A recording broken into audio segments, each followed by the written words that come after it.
सभी दर्शकों का बहुत बहुत स्वागत है। आज हम उस शख्सियत से आप सबको रूबरू कराने जा रहे हैं जिन्हें हम सब, पूरा समाज रंगकर्म में पितामह कहते हैं। रंगकर्म की बात की जाए, कविताओं की बात की जाए या फिर उनके अलग अलग विचारों की बात की जाए, आप सब में उनको अनोखा पाएंगे, अलग पाएंगे। कुछ बेहतर, कुछ सीखने को मिलेगा उनसे। जितनी बार आप उन्हें सुनेंगे, उन्हें देखेंगे, उनसे बात करेंगे। जी हाँ, हम बात कर रहे हैं वरिष्ठ रंगकर्मी श्रद्धेय कृष्णकांत श्रीवास्तव जी का, जो आज हम सबके इस चैनल में पधारे हैं। आपका बहुत बहुत स्वागत है। प्रणाम। धन्यवाद। आदमी की भीड़ में खो गया है आदमी, किस तिजारत ने उसे अंधा बनाया। ये आप ही की पंक्तियां हैं और अनेक बार आप इस पंक्तियों को अनेक मंचों से गुनगुनाते रहे हैं। उम्र के 77 वर्ष बीत चुके हैं। रंगकर्म साधक हैं, काव्य साधक हैं, साहित्य साधक हैं। अभी एक झरोखे में अगर पूरे जीवन को देखें और उनको 2 वाक्यों में कहना हो तो क्या कहेंगे आप? ज़िंदगी को 2 वाक्यों में समेटना बहुत मुश्किल है, लेकिन अज्ञेय के साहित्य को मैं बहुत रुचिपूर्वक पढ़ता हूँ। इस पर विचार भी किया कि हमारे जीवन की नदी 2 किनारे से सिमट के एक किनारे पर अब बहती है। न मुझे कुछ नाव की ज़रूरत है, न शिकारे की ज़रूरत है, न पतवार की ज़रूरत है, और न अर्थी ढोने वाले की ज़रूरत है, न अर्थी के अर्थ की ज़रूरत है। मौन ही मेरा साधना हो गया है, इसलिए कि मौन से जो शब्द निकलते हैं वो आत्मा की आवाज़ होती है, और जो मुखरित होते हैं वो वायुमंडल में विलीन हो जाते हैं। आज संवेदनहीन समाज है। आप कोरोना को लीजिए, 2 गज की दूरी को लीजिए, या जो कुछ भी अतीत को भी लीजिए, विज्ञान ये कहता है कि आवाज़ कभी भी ख़त्म नहीं होती, लेकिन सुनाई भी नहीं पड़ती है। अगर सुनाई पड़ती तो ऋषि मुनि की ऋचाएँ हैं, बड़े बड़े लोगों के वक्तव्य मोबाइल से नहीं सुने जाते। रंगकर्म आपके नाम के साथ जुड़ा है। आपका नाम आएगा तो रंगकर्म आएगा। बिल्कुल। ये वास्तव में रंगकर्म आपसे जुड़ा कब, आपके जीवन में जुड़ा कब? जी हाँ, बहुत अच्छा प्रश्न है। मैंने अपनी पुस्तक में लिखा भी है। 1964 में बनारस हिंदू यूनिवर्सिटी का मैं स्टूडेंट था। 62 में, 63 वहाँ से I was selected for Sindri engineering college. वहाँ तबीयत ख़राब हो गई और ऐसी हालात हो गए कि मैं कंटिन्यू नहीं कर सका। फिर रेल में नौकरी के लिए आवेदन किया, वहाँ से पटना में पोस्टिंग हुई। बड़ा मायूस रहा करता था विनय जी, लेकिन हमने देखा है कि समय की शिला पर मधुर चित्र कितने, किसी ने बनाए किसी ने मिटाए, किसी ने लिखी आंसुओं से कहानी और किसी ने पढ़ी उसे 2 बूंद पानी। एक बूंद को तो हमने छोड़ दिया, शुरुआत वहाँ से किया। सूख गई आंसू की सरिता, एक बूंद ही बचा रहा, उसी बूंद को बचा बचा कर रोने में भी हंसता रहा। मैं जब गया पटना तो जीवन में पहली बार 7 भूमिकाओं वाला नाटक पुरुष छाया का मंचन किया। अच्छा। रेणु विशिष्ट अतिथि जयप्रकाश नारायण नहीं पहुंच पाए थे, चीफ मिनिस्टर व चीफ गेस्ट, और उस अभिनय ने मुझे रातों रात शिखर पर पहुंचा दिया। सुबह सारे अखबारों में पुरुष छाया, 7 रोल्स ऑफ कृष्णकांत। उससे पहले कभी आपने मंच किया था? उससे पहले जो मंच था वो कॉलेज का था, सार्वजनिक नहीं हुआ करता था। ये मेरा सार्वजनिक मंच था जो पटना में हुआ, जेपी आंदोलन के पहले, IMA हॉल में, पटना गांधी मैदान के पास। फिर ये आपके जीवन से जुड़ गया? जुड़ा कब, जब मैं रेणु जी के पास दूसरे दिन पहुंचता हूं, इसका जिक्र मैंने आज किया है, मुझे बहुत याद, 1972 तो मैं कुर्सी पर बैठ गया। आपको मालूम होना चाहिए कि रेणु जी की 2 पत्नियां थीं। एक गांव में गृहिणी, उनके 4-5 बच्चे थे, और लतिका जी थी जो कार्यालय में रहती थी, और सब धर्मयोग या और भी जो पत्रिकाएं हैं उसको सहेज के रखती थी, और टीबी का इलाज भी करती थी, हॉस्पिटल में भर्ती रहते थे, और उन्हीं से फिर उन्होंने विवाह भी कर लिया था। तो रेणु जी ने बड़ा व्यंग्यात्मक शैली में कहा, अरे भाई कृष्णकांत, कुर्सी पर तो नेता बैठते हैं, तुम आओ बिस्तर पर बैठो। और उन्होंने पीठ थपथपाया और गले लगाया। मैंने कहा, गुरुजी आपका केश विन्यास तो मैं चोरी करूंगा। और तभी से हमने अपना केश विन्यास रेणु की तरह रख लिया। ये केश विन्यास का स्टाइल है। आपका केश की जो स्टाइल है वो रेणु जी की है, बिल्कुल रेणु जी की।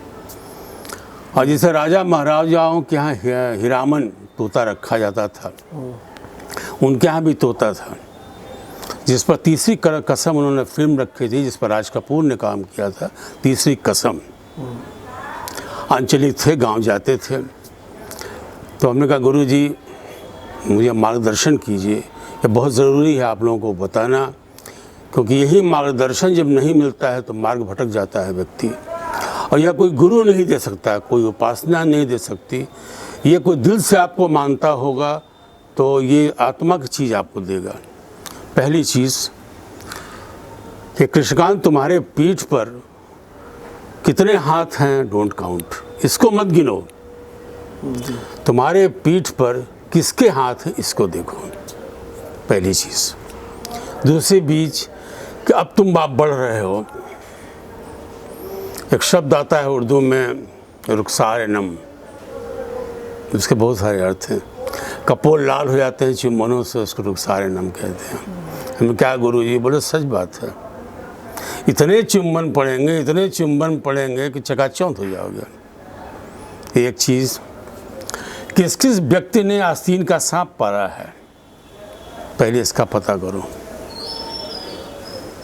तब कोई चीज़ उसका स्वीकार करो। वरना उस जगह काटेगा जब तुम विश्राम से सो रहे हो, या उसकी गोद में सो रहे हो, चाहे वह मोहब्बत का अंत हो, दोस्ती का अंत हो, परिचित अपरिचित की बात हो, या परिवार हो, कोई भी व्यक्ति हो। और दूसरी चीज़ ये कि ये ज़माना जो है ये जोंक है, अभी तक तुमको किसी ने चूसा नहीं है। अब ज़माने का जोंक तुम्हारे पूरी काया को चूसता रहेगा, चूसता रहेगा, चूसता रहेगा, जब तक तुम चल नहीं पाते हो। ये आइडियोलॉजी फणीश्वरनाथ रेणु का दिया हुआ। तो हमने कहा, गुरुजी मैं तो रंग कर्म शुरू हो गया। तो रेलवे में भी आपने बहुत वही पहुँच रहे हो। देखिए मेरे मुंह से निकल गया कि गुरुजी बहुत बड़ी बात है, जो गीता से जुड़ी हुई चीज़ है। लतिका जी मुस्कुरा रही थी, तो उन्होंने मजाक में कहा भी कि लतिका हमारे साथ हैं, लेकिन पता नहीं तुम लोगों का साथ कौन मिलेगा नहीं मिलेगा। उस समय डॉक्टर कुमार बिमल थे, सत्यनारायण जी थे, पटना के सब लोग थे। ऐसा लगता था जैसे मैं कहाँ से उत्कर्ष पर पहुँच गया हूँ।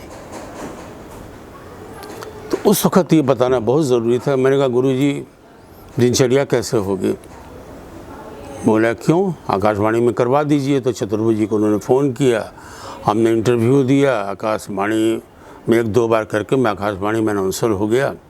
अनिल यादव के बड़े भाई चाचा जी वहाँ, doctor Shankar was with me, और वहाँ से फिर नाटकों का प्रसारण शुरू किया, बहुत लाइव टेलीकास्ट।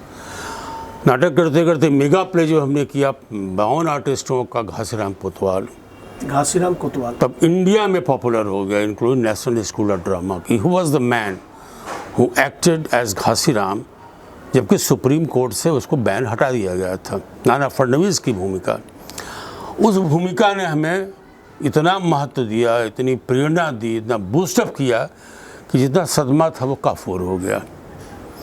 सारे प्रोड्यूसर्स आने लगे, फिल्म के लोग पुराने लगे, भाई फिल्म बनाया जाए। मैंने फिल्म का मुझे कोई टेक्निक नहीं है, लेकिन हमारे अलकमा खान साहब थे, सूरजमुखी की खेती करने वाले एक सज्जन थे, उन्होंने कहा भाई चलो डॉक्यूमेंट्री बनाते हैं नशाबंदी पर, एक और अंधेरा। मैं था नायक, चीफ इंजीनियर की पत्नी नायिका थी, और एक चक्र चलता है सामने फुलझड़ी का, उसी वो बच्चा चला रहा है, उसी के बीच देखता देखता वो तो शराब पीता था, उसकी मौत हो जाती है और उसको अशोका टॉकीज में रिलीज़ किया गया। उसके बाद फिर बिस्मिल्लाह खान साहब की बात आई थी कि उनकी शहनाई पर फिल्म बनाई जाए, गूंज उठी शहनाई की तरह। उस वक्त भोजपुरी फिल्म नहीं बन रही थी, नज़ीर साहब भी नहीं बना रहे थे, तो अपने बहुत लोग तैयार हुए कि इसका कहानी लिखेंगे। और ये आजकल जो भोजपुरी के कास्ट है कोई नहीं था, सुजीत कुमार साहब थे, बाकी सब कुछ नहीं था। तो हमने लिखी कहानी, बिस्मिल्लाह खान से भी रूबरू हुए, बहुत सी बात जाने, पैसा भी उन्होंने नहीं लिया, बल्कि उन्होंने हमसे एक चीज़ कहा कि भाई जब मैं अमेरिका गया तो मुझसे पूछा गया कि यार अमेरिका चले आओ, तो हमने कहा लाएंगे, गंगा ला दीजिए और काशी ला दीजिए, मैं आ जाता हूँ। तो मुझे लगा कि ये शख्स मिट्टी से कितना जुड़ा हुआ व्यक्ति है। मेरे दिमाग में ये आया शेली का skylark, that goes higher and higher higher, लेकिन उसकी नज़र उस नेस्ट पर रहती है जहाँ वो अपने पक्षियों को, बच्चों को छोड़ कर आता है, चाहे जितनी ऊंचाई पर जाए। तो उसी पर अटल बिहारी वाजपेयी ने भी कविता लिखा, कितने ऊंचे न हो जाएं हम ज़मीन छोड़ दें। भारत भूषण जी के साथ भी कोई फिल्म बनाए थे। हाँ भाई, तो बाई सुनाई हमारा अंगना की शूटिंग हुई। अब देखिए रेणु जी बीमार पड़े, मैं हॉस्पिटल गया, ऑपरेशन हो गया अल्सर का, मुझे नहीं लगा ज़िंदा रहेंगे, बड़ी मायूसी हो गई थी। आपके नागार्जुन भी आए थे, मैंने एक से एक दिग्गज लोग पहुँचे। मुझे लगा ही नहीं कि मैं नाटक का व्यक्ति हूँ, मैं साहित्य का व्यक्ति हूँ। कमलेश्वर जी आए, उनके साथ इंटरव्यू किया लोगों ने, तो हमने देखा कि संसर्ग से जो सानिध्य मिलता है और सानिध्य के साथ जो कुछ भी आप ग्रहण करते हैं, सेंसेशन ग्रहण करते हैं, संवेदना ग्रहण करते हैं, वो साहित्य। इसीलिए कहा गया है साहित्यस्य भावः साहित्यम। उसका बारिश नहीं बना, छुट्टी भी मिल गई इस शर्त पर कि भाई पत्नी बीमार होंगे तो छुट्टी मिलेगी। उसमें आपका रोल क्या था? बहुत बड़ा रोल था। पहले तो पूरी कहानी लिखना, पटकथा लिखना, कैमरा के एंगल्स लिखना, कैमरा डिवाइड करना, कौन सा लेंस लगेगा। इंस्पाइट के वहाँ डायरेक्टर तो मिलते ही हैं। अब मैं रोल उसमें नहीं कर रहा था और लोकेशन था डुमराव का, डुमराव के महाराजा ने भी हेल्प किया। लेकिन पता नहीं बम्बई वाले लोग जो हैं क्यों पसंद करते हैं कि एसएल स्टूडियो में हो, बॉम्बे में हो। इसलिए उन्होंने ठीक कहा था कि आस्तीन का सांप तुम्हें मिलेगा। वो पूरी टीम को बॉम्बे ले गया। अमजद भाई शूटिंग कर रहे थे, कोई डेट खाली नहीं था। खान साहब नवाजी आदमी, अमजद भाई हम लोग नए आदमी हैं। हम कहा भाई एक शेड्यूल तो छोड़ ही दीजिए आप। 12 रोटी लेके बैठे तो अमजद भाई खाए, बहुत दिलदार आदमी, no he is no more. Shooting किए तो मुखिया का रोल हमने भारत भूषण को दिया था। उनकी शहनाई के जो सुर निकलते थे उसमें खुशी के भी थे, गम के भी थे, आंसुओं के भी थे। और जब वो बीमार पड़ते हैं तो उनका लड़का अडॉप्ट करता है। जैसा परंपरा चली है कि हम दर्जी की दुकान में हैं तो मेरा लड़का दर्जी की दुकान में बने, हम शहनाई बजा रहे हैं तो मेरा लड़का शहनाई बजेगा। और ज़मींदार के बिटिया से शादी होती है तो शादी वाले दिन भी उसको शहनाई बजानी है खुशी की। इस पर बिस्मिल्लाह खान ने यहाँ पर बहुत अच्छी शहनाई दी थी। वहाँ जाके हमने देखा कि बहुत सारे लोग स्ट्रगलर्स, सुन लो बेटा, स्ट्रगलर्स एक आडंबर बांधे हुए हैं। इसके बाद मैं फिल्म इंस्टीट्यूट पूना से पास किया हूँ, मैं ये किया हूँ, मैं तापस सेन को जानता हूँ, इसको जानता हूँ। हमने कहा भाई जो पूछना है डायरेक्टर से पूछिए। और एक चीज़, कोई कहानी, अगर आप मोहम्मदन प्रोड्यूसर हैं तो इसका ये मतलब नहीं होता है कि वो डायरेक्टर भी मोहम्मदन रहे। यही मार खा गए खान साहब। अब वो ऑफ टाइम में जाके स्क्रीन पे लिखवाने लगा, कुछ एक्टर्स उसमें जुड़ने लगे, वो खिचड़ी बन गई। फिर भी मैं संभालता रहा। भारत भूषण बड़े अच्छे आदमी थे, उनके ज़रिए बहुत ताल्लुकात हुए। हमारी पत्नी का रोल कर रही थी, पंजाबी फिल्म की हीरोइन उस वक्त थी। उन्होंने ऑफ़र भी दिया था मुझे पंजाबी फिल्म का, उसके 10 स्क्रिप्ट मैंने लिखे थे। लेकिन विनय जी ऐसा होता है कि जीवन में अर्थ जानने के बाद भी अर्थ की कमी हो जाती है। उस समय आप रेलवे में आ चुके थे कि नहीं? रेलवे में थे। अच्छा, रेलवे में उस समय आप रेलवे में आ चुके थे? इतना सब आप नौकरी करते हुए हाँ, ये रेलवे में रहते इतना सब आप हुए। नौकरी और जब करते मैं हुए दानापुर, कमलापति पार्टी ने 2 भाग में बांट लिया, तो दानापुर का जो सीनियर ब्रांच है एज पर देयर चॉइस। कुछ वहाँ रह गए जिनका घर यहाँ है, वहाँ आ गए, क्योंकि मेरा पैटर्नल प्रॉपर्टी है। यहाँ आने के बाद लोगों ने डीआरएम से कहा कि भाई कृष्णकांत जी बहुत थिएटर करते हैं, तो हमेशा करते तो हैं, तो यार तुम सेक्रेटरी बन जाओ, मैं नॉमिनेट कर देता हूँ। नॉमिनेट कर दिया, फिर धीरे धीरे जीएम ने नॉमिनेट कर दिया, ईस्टर्न रेलवे का सेक्रेटरी। फिर आपके दिल्ली में जो इंटरनेशनल ट्रेड फेयर होता है वो मावलंकर। कितनी नाटकें कराए होंगे आप रेलवे में? कितनी नाटकें कराए होंगे? 40-50 तो कम से कम हुए हैं, लेकिन एक नई शैली में, वो है फ्यूजन शैली नृत्य की।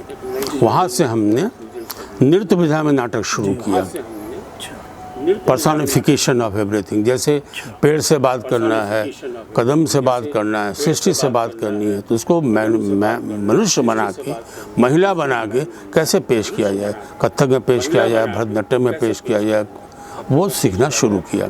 उसमें एकता की नाव बहुत हिट हुई, जो चंदौली महोत्सव में हमने किया था। प्रहरी नाटक कब आपने? नहीं, प्रहरी। हाँ, प्रहरी का किस्सा ये है कि जब रेलवे में आया, पटना में नाटक हमने नहीं लिखा, यही अंतर है। नाटक करते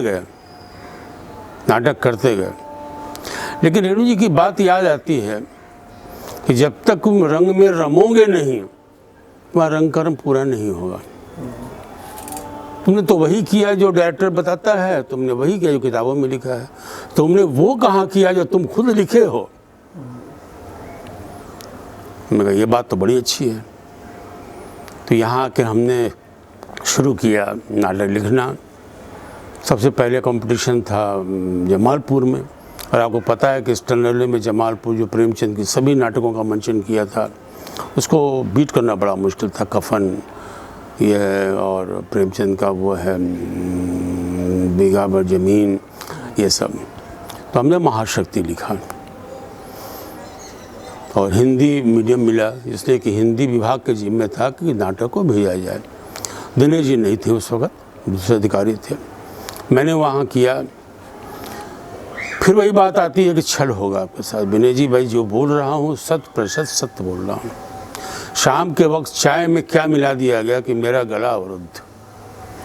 सपन बंदोपाध्याय संगीत बोल नहीं पा रहे थे, मैं ही मुख्य भूमिका में था। लेकिन हमको वहाँ सिखाया गया था कि जो मुख्य भूमिका के लोग हैं वो दो तैयार करो यार। यही फिल्मों में भी होता है। तो पांडे से हमने करवाया, जो दानापुर में है। एनीवे, मुझे डर लगता था कि भाई सदगति और ये कफन के सामने नाटक मेरा टिकेगा नहीं। लेकिन बॉम्बे की निर्देशिका थी, जज थी वो, उन्होंने प्रथम घोषित किया। तो गला तो खरार सा आगे बैठा था। अब सब लोग श्रीवास्तव जी समझ के उसको बधाई दे रहे थे जो मेरी जगह भूमिका कर रहा था। क्या श्रीवास्तव जी, मुझे भी खुशी हुई। उन्होंने कहा नहीं, सामने बैठे हैं भैया। हमने धीरे धीरे कहा कि पहले तो वजह बताइए कि मेरे नाटक में कौन सी ऐसी चीज़ है जो इतने नाटकों में प्रथम, अब कफन में इतना अच्छा अभिनय उसने किया, जीवंत कर दिया प्रेमचंद को। कहा श्रीवास्तव देखिए, कथा मजबूत होती है। कथा को हम दो दृष्टि से देखते हैं। कथा जो प्रेमचंद ने कह दी, और कथा जो कृष्णकांत ने लिख दिया, कथा का एंड क्या हुआ? हम गरीब हैं, मर गए। हम लंगड़े हैं, चल नहीं पाए, नहीं। आपने जो अंत में दिया कि कान के रहते नहीं है बहरे, पाँव के रहते नहीं है लंगड़े, और सभी उठते हैं इस गाने पर, सभी चलते हैं और क्रांति शुरू होती है। हाँ, प्रहरी नाटक आपके दिमाग में कैसे आया, और प्रहरी नाटक ने इतनी प्रसिद्धि पाई आपकी, जी, एक पहचान बनी। बाद में उसी प्रहरी नाटक के बाद आपने रंग प्रहरी पुस्तक लिखी। जी। तो कहीं ना कहीं से प्रहरी और रंग प्रहरी कृष्णकांत श्रीवास्तव जी, वरिष्ठ रंगकर्मी कृष्णकांत श्रीवास्तव जी के जीवन से जुड़ा हुआ है। जी। इसकी क्या कहानी है?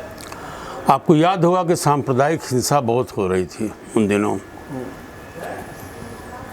मेरे दिमाग में ये आया कि हमारा देश जो है वो सभी धर्म है, भारतीयता है, क्यों नहीं नाटक ऐसा किया जाए जो अल्लाह अकबर ये वो सबको दिखा सके कि इनका संदेश क्या है और नतीजा क्या होता है। तो धर्मी भारतीय रचनाओं से मैं बहुत प्रभावित था। उसको कहते हैं चंपू शैली। तो एक रात में सोचा था, कुछ लाइनें अपने आप स्वप्न में आ गई। उन लाइनों को मैं दोहराता हूँ, उसके बाद मैं स्क्रिप्ट शुरू कर दिया। सब संवाद धर्म गुरुओं की ओर है, चाहे वह धर्म गुरु गुरु नानक के रूप में आए हों, पैगंबर के रूप में आए हों, कृष्ण के रूप में आए हों, जिसमें लेकिन कहीं ना कहीं हमारी मानवता ही मरती है। ओ धर्म गुरु उतरो नभ से पहुँचो नगरी, जहाँ का मैं हूँ एक प्रहरी, फिर देखो धर्म कैसे होता धर्मांध, बम के गोले आग के शोले में जलती मानवता से कैसी आती है दुर्गंध। यहाँ से मेरे दिमाग में आया तो हमने सेट बनाया। सेट में सारे धर्म गुरुओं को बनाया और सृष्टि से मानव को उत्पत्ति होती, धर्म अलग अलग बढ़ते हैं, आते हैं, अपने में शिक्षा देते हैं। और मानव के अंदर दानव कैसे प्रवेश किया, इसको लेज़र लाइट से हमने दिखाया। मिक्सिंग ऑफ दानव और मानव एकदम मर्ज कर जाता है और वही कहता है, मैं मानव का दानव हूँ, मानव ने मुझे सिखाया है, मानव का रक्त पीकर मैं जिंदा होता हूँ। तो रंग प्रहरी पुस्तक का रूप कब आया? तो रंग प्रहरी पुस्तक का रूप तब आया जब रंग प्रहरी में सबसे पहले बनारस में प्रहरी नाटक में ऑल इंडिया कंपटीशन में मुझे सर्वश्रेष्ठ नाटक और स्क्रिप्ट का पुरस्कार मिला। उसके बाद इलाहाबाद में भी मुझे बेस्ट, उसके बाद दिल्ली में हमने किया, सिकंदराबाद में किया। मतलब प्रहरी की बड़ी चर्चा होने लगी। शुरुआत मंगलसराय से किया। तब मेरे दिमाग में हमारे हिंदी अधिकारी ने कहा कि श्रीवास्तव जी आपके तो और नाटक भी होंगे। हमने कहा महाशक्ति वगैरह है, तो सबको मिला के किताब छाप लीजिए। बड़ी अच्छी बात है भाई, पुस्तक तो पहली थी। तो प्रहरी नाम तो आ गया। रंग इसलिए जुड़ा कि सब नाटक से जुड़े हुए हैं, इसलिए रंग जो हमने जुड़ा रंग प्रहरी। और इस पर मेरा नाम भी प्रहरी रख दिया गया, लेकिन मैंने उसको एक्सेप्ट नहीं किया। ये टर्निंग पॉइंट था आपके जीवन का। जी हाँ। रंगकर्मी कृष्णकांत श्रीवास्तव जी, अब कभी कृष्णकांत श्रीवास्तव जी के रूप में भी परिवर्तन हो गया और उस लेखन के तत्काल बाद कलम चलती रहे का भी सृजन हुआ। कलम चलती रहे, बिल्कुल। इस दोनों फासले में लगातार चिंतन या कैसे क्या हुआ? रंग प्रहरी के बाद मैं रिटायर कर गया। आप जैसा जानते हैं कि 40 साल की सेवा के बाद या कहीं रहने के बाद जब एकाएक जगह स्थानांतरण हो जाता है तो डिसबैलेंस हो जाता है आदमी। क्या करें नहीं करें, जो आप जानते हैं, लेकिन इंटरव्यू में कह भी सकते हैं। मेरी पुत्री की मौत के बाद बहुत सदमा हुआ। तो मुझे लगा कि मुझे लिखना चाहिए। रेणु जी की भी याद आई कि रेणु जी तो गुजर गए, अगर मैला आंचल नहीं लिखे होते, आंचलिक हीरामन नहीं लिखे होते तो कैसे होता? आज याद नहीं किया जाता। सजनवा बैरी हो गए हमार, चिट्ठिया हो तो हर कोई बाँचे। तो हमने सोचा कि सोचते रहे तब तक हुआ। कुमार अशोक जिंदा थे, आपके ही मित्र रहे, पत्रकार थे। उनके साथ आपके टर्निंग इंडिया हिंदुस्तान के संपादक आए हमारे यहाँ। उन दिनों वो बनारस में थे, हिंदुस्तान के ब्यूरो चीफ। उन्होंने कहा कि टर्निंग इंडिया निकलती है, टर्निंग इंडिया में लेख लिखिए। तो हमने कहा साहब हर महीने लिखेंगे तभी तो होगा। तो लिखे, हमने लिखना शुरू किया। करीब 50 लेख हमारा नॉन स्टॉप गया, जिसका जिक्र आप लोग भी पत्रकारिता में देते रहे। उसके बाद एक उत्सव हुआ मिर्ज़ापुर में। उन लेखकों को सम्मान किया गया जिन्होंने अर्धशतक पूरा किया है लेखन में। 25,000 का नगद इनाम मिला पब्लिशर को और मुझे मिला लेखन का सम्मान। तो रंग प्रहरी उसी में बंगाल के राज्यपाल का पुरस्कार रंग प्रहरी के नाम से मिला। रंग प्रहरी के लेखक के अतिरिक्त स्तंभ में लेखक। तो वाइस चांसलर थे काशी विद्यापीठ के, अभी चांसलर भी हो गए हैं, आपके इलाहाबाद में हैं, जज साहब के पुत्र। आपके BHU के थे और वहाँ गोरखपुर में 5 वाइस चांसलर भी थे। उनमें सब लोगों ने अच्छा कृष्णकांत तुम्हारे 50 हो गए या 50, वाह अर्धशतक कर दिया। ये सबों किताब नहीं बन सकती है क्या? हमने कहा प्रकाशक को ढूंढे सर तब ना, नहीं क्यों नहीं बन सकती है। हमने कहा पुनः जब लिखेंगे तो फिर कुछ नए विचार भी होंगे, पत्रिकाओं में तो 1.5 पन्ने की जगह हो गई, तो हमने इसको अडॉप्ट कर लिया, नहीं लिखना है। वहीं से दिमाग में बात आ गई। तो हम लगे फ़ोन करने कुछ स्टूडेंट्स से जो आप वाली प्रक्रिया कि स्टॉल में बहुत सारी किताबें हैं, उसमें कलम चलती रहे नाम है, कलम चलेगी नाम है, लेखनी चलेगी, तुम किसको खरीदोगी? जैसे कलम चलती रहे वो खरीदेंगे, ये सही बात है। और मैंने कलम चलती रहे कर दिया, लिख दिया और शुरुआत किया हमने ऐसे ऐसे टॉपिक कि जो हमने लिखा उससे तो किताब ही नहीं पूरा होगा। ये सुकरात नहीं, वो तो हम लोग अलग एक उसके लिए इंटरव्यू लगेगा, पूरा आपकी कलम चलती रहे कि तो 47 अलग अलग परिप्रेक्ष्य में अलग अलग व्यक्तित्वों पर, अलग अलग कीर्ति स्तंभों पर 350-400 की किताब लिखी गई। एक चीज़ ये बताइए, 50 साल पहले का रंग कर्म और आज का रंग कर्म, दोनों में क्या फासला, क्या अंतर आता है? बहुत बड़ा फर्क है। पहले के रंगकर्म में अभिनेता रंगकर्म को जीते थे और आज के अभिनेता रंगकर्म को नकल करते हैं और सिनेमा तक जाने की सीढ़ी बनाते हैं कि हमें लोग पहचाने और हमें दूरदर्शन में काम मिल जाए। और रंगकर्म जो है वो बड़े बड़े हॉल की चीज़ नहीं थी। आज के रंगकर्मियों को, जो रंगकर्म से नए जुड़ रहे हैं कलाकार, उनको क्या संदेश देना चाहेंगे आप? मैं रंगकर्मियों को ये संदेश देना चाहता हूँ कि रंगकर्म अपने में पूरा साहित्य है, 5वां वेद है।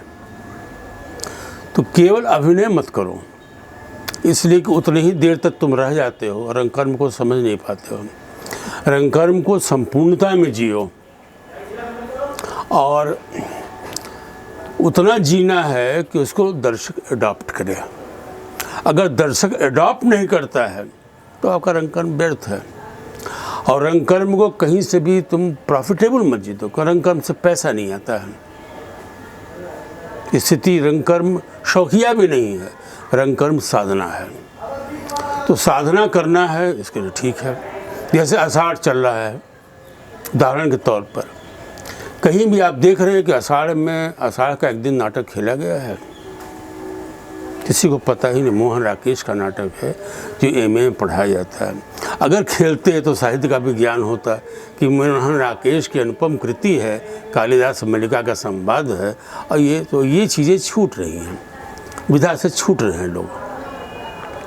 नेशनल स्कूल ड्रामा में क्या है कि उनका स्पेल बाउंड है, पूरा का पूरा सिस्टम जो है हाईजैक किया हुआ है, वहाँ से रंगकर्म फैल नहीं सकता। रंगकर्म जब भी फैलेगा आंचलिक जगहों से फैलेगा। रंगकर्म को सरकार से क्या सुविधाएं मिलनी चाहिए, इस बारे में क्या सोचते हैं? पहली बात कि अभी जैसा हमारे मोदी साहब ने भी कहा था, योगी साहब ने भी कहा था कि नृत्य वगैरह को हम ऐड दे रहे हैं, धोबिया नाच को। आज से 20 साल पहले जब मैं रेलवे में था, बहुत यहाँ सांस्कृतिक केंद्र हुआ करता है, आज भी होगा बनारस में। वहाँ से पैसा मिलता था DM को सांस्कृतिक फंड के लिए कि आप कंपटीशन कराइए, जगह जगह जो है महोत्सव कराइए, टैलेंट को खोजिए, प्रोत्साहन कीजिए और काशी महोत्सव में उसको भेजिए। लेकिन मैं नहीं समझता हूँ कि टैग हो पाया, या और लोग चले गए होंगे, मैं तो नहीं रह पाया। तो कहीं न कहीं से रंगकर्म को सरकार माने और भी बढ़ावा देने का, और बढ़ावा देना ही नहीं चाहिए। रंगकर्म वाले व्यक्ति अगर आगे बढ़ेंगे तो जनता की सेवा ज़्यादा कर सकते हैं, प्रचार कर सकते हैं, नुक्कड़ नाटकों के द्वारा प्रचार कर सकते हैं। आपने इतना समय इंटरव्यू इंडिया लाइव चैनल को दिया, इसके लिए पूरे इंटरव्यू चैनल की तरफ से आपका बहुत बहुत आभार। आभार के साथ मैं भी आभारी हूँ, मैं भी सौभाग्यशाली हूँ। और एक पंक्ति से ख़त्म करता हूँ। साहित्य के सूखते सजर को आंसुओं से सींच कर मैंने जिंदा रखा है। यही सजर मेरे ज़िंदगी का बनेगा हम सफ़र। धन्यवाद। बहुत बहुत धन्यवाद। ये रहे वरिष्ठ रंगकर्मी आदरणीय कृष्णकांत श्रीवास्तव जी, जिनसे उनके जीवन से जुड़ी, रंगकर्म से जुड़ी, साहित्य और कविता से जुड़ी बातें हम सब लोगों को जानने को मिली। मिलते हैं अगले एपिसोड में किसी नए मेहमान के साथ। तब तक के लिए नमस्कार।